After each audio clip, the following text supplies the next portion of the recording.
اور اعلان نبوت کے بعد اگر وہ اشارہ کرے اور چاند 2 ٹکڑے ہو جائے تو یہ معجزہ ہے. اگر وہ حکم فرمائے تو ابو جہل کی بند مٹھی میں کنکر لا الہ الا اللہ محمد رسول اللہ پڑھ اٹھے تو یہ معجزہ ہے. اگر جنگل کی ہرنی وعدہ پورا کرنے کے بچوں کو لے کے آ جائے تو یہ معجزہ ہے. اگر استن حنانہ آپ کے فراق میں رونا شروع کر دے تو یہ معجزہ ہے. اگر ڈوبا ہوا سورج آپ کے اشارے سے واپس آ جائے تو یہ معجزہ ہے. ان سب کو معجزہ کہیں گے. عیسیٰ علیہ السلام معجزات اندھوں کو بینا کر دے تو یہ معجزہ ہے. اگر وہ بیماروں کو شفا دے دے تو وہ معجزہ ہے. اگر وہ مردوں کو زندہ کر دے تو یہ معجزہ ہے. مگر ان کا پنگوڑے میں بولنا اسے معجزہ نہیں کہتے, اسے ارہاس کہتے ہیں. اور یہ کیوں کہ اللہ کریم جانتا تھا کہ جب یہ نبی موسیٰ علیہ السلام و عیسیٰ علیہ السلام جب نبوت کا اعلان کرے گا نا, لوگ کہیں گے یہ جادو ہے.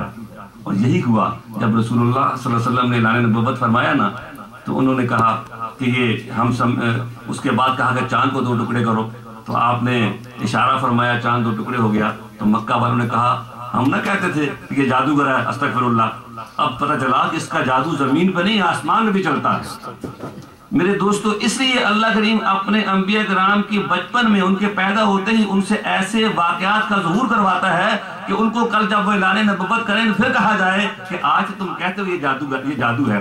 مگر وہ جادو تھا جب بت ان کے پیدا ہونے کے دن سجدوں میں جا رہے تھے. کیا وہ ان کا جادو تھا جب دیوار کعبہ جو ہے وہ جھکی جا رہی تھی؟ کیا وہ ان کا جادو تھا جب وہ رب حبلی امتی امتی کہتے ہوئے تشریف لا رہے تھے؟ کیا وہ ان کا جادو تھا جب 1000 برسوں کی آگ بجھ رہی تھی؟ تو یہ اللہ کریم اتمام حجت کرتا ہے منکرین رسالت کے خلاف, ان کو سمجھ آ جائے. میرے دوستو, انشاءاللہ تھوڑی دیر میں حضرت صاحب تشریف لانے والے ہیں, منہ مبارک کی جلوہ گری ہوگی. اور میں نے جو آیت آپ کے سامنے پڑھی تھی اس کی طرف میں نہیں جا سکوں گا. میں کہ اے ایمان والو, تم اللہ اس کے رسول سے آگے نہ بڑھا کرو, ڈرو اللہ تعالیٰ سے, وہ سنتا جانتا ہے. اور تم اپنی آوازوں کو ان کی آواز سے اونچا نہ کرنا. اگر تمہاری آواز اونچی ہو گئی تو پھر تم دیکھنا کہ تمہارے سارے عمل ضائع چلے جائیں گے اور تمہیں پتہ بھی نہیں ہوگا کہ اللہ نے تمہارے سارے عمل جو ہیں وہ ضائع کر دیے ہیں. اس آیت کو حضرت خواجہ غلام فخر الدین سالوی علیہ الرحمہ نے اپنے لفظوں میں یوں ڈالا ہے کہ باب جبریل کے پہلو میں ذرا دھیرے سے, باب جبریل کے پہلو میں ذرا دھیرے سے, فخر کہتے ہوئے جبریل کو یوں پایا گیا, اپنی پلکوں سے در یار پہ دستک دینا, اونچی آواز ہوئی عمر کا سرمایا گیا, اونچی آواز ہوئی عمر کا سرمایا گیا. اور حفیظ صاحب نے کہا تھا اپنی زبان میں کہ عجز و نیاز و شوق کے پیکر میں ڈھل کے آ, عجز و نیاز و شوق کے سانچے میں ڈھل کے آ, یہ کوچائے حضور ہے پلکوں سے چل کے آ. اور کوثر نیازی نے بھی اسی طرح کی بات کہی کہ نازا ہے جس پہ حسن وہ حسن رسول ہے, یہ کہکشاں تو آپ کے قدموں کی دھول ہے. نازا ہے جس پہ حسن وہ حسن رسول ہے, یہ کہکشاں تو آپ کے قدموں کی دھول ہے. اے رہروان شوق یہاں سر کے بل چلو, اے رہروان شوق یہاں سر کے بل چلو, کہ طیبہ کی راہ کا تو کانٹا بھی پھول ہے.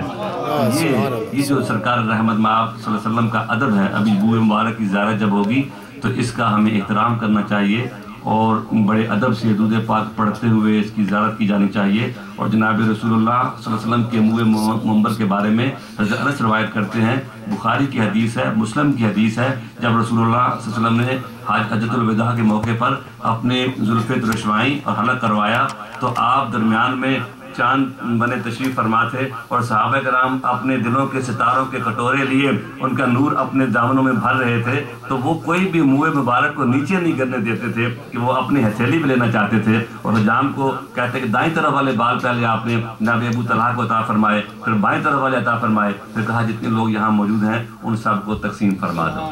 اگر انہی سے ہوتے ہوئے صحابہ کرام نے سے یہ جو حضرت امام ابن سیرین جو خواب کا امام ہے تعبیر کے, وہ کہتے ہیں کہ میں نے اپنے دوست سے کہا کہ میرے پاس حضرت انس کے حوالے سے کچھ منہ مبارک ہیں ہمارے گھر میں. دوسرے بندے نے کہا کہ اگر ہمارے پاس یہ ہو تو یہ دنیا جہان کی دولت اکٹھی کرنے سے بہتر ہے کہ اللہ کے ہمیں یہ عطا فرما دے. ایک صاحب کہتے ہیں کہ حضرت ام سلمہ ام المؤمنین ہیں رضی اللہ تعالی عنہ, ان کے گھر میں جناب رسول اللہ صلی اللہ علیہ وسلم کے منہ مبارک موجود تھے. وہ کہتے ہیں مجھے آج بھی یاد ہے کہ میری ماں نے مجھے پانی کا پیالہ دے کے بھیجا, تم جاؤ اور ان سے اس منہ مبارک کا گسالہ لے کر کے آ جاؤ. مدینہ میں جب کسی کو کوئی تکلیف ہوتی تھی, کوئی بیمار ہوتا تھا, حضرت ام سلمہ کے گھر جاتے تھے, سرکار کے منہ مبارک کا گسالہ لے کے آ جاتے تھے, ان کی قسمت بن جایا کرتی تھی. تو آج کی رات میں سرکار کے منہ مبارک کا 12ویں رات ہے، اس میں وہ غسل پاک بھی کرتے ہیں اور رسالہ بھی عطا کرتے ہیں لوگوں کو اور زیارت بھی کرواتے ہیں۔ تو آج کی اس رات میں حضور سرکار دو عالم صلی اللہ علیہ وسلم کے اس جو آثار مبارکہ ہیں، اللہ ہمیں اس کی سچی محبت نصیب فرمائے، اور دعا کرتے ہیں کہ جن آنکھوں کو اللہ کریم نے ان کی زیارت نصیب فرمائی ہے وہ رات بھی آئے کہ اللہ کریم ہماری اندھی اور بے نور آنکھوں کو بددعا کے چہرے کی تابانیاں بھی عطا فرمائے۔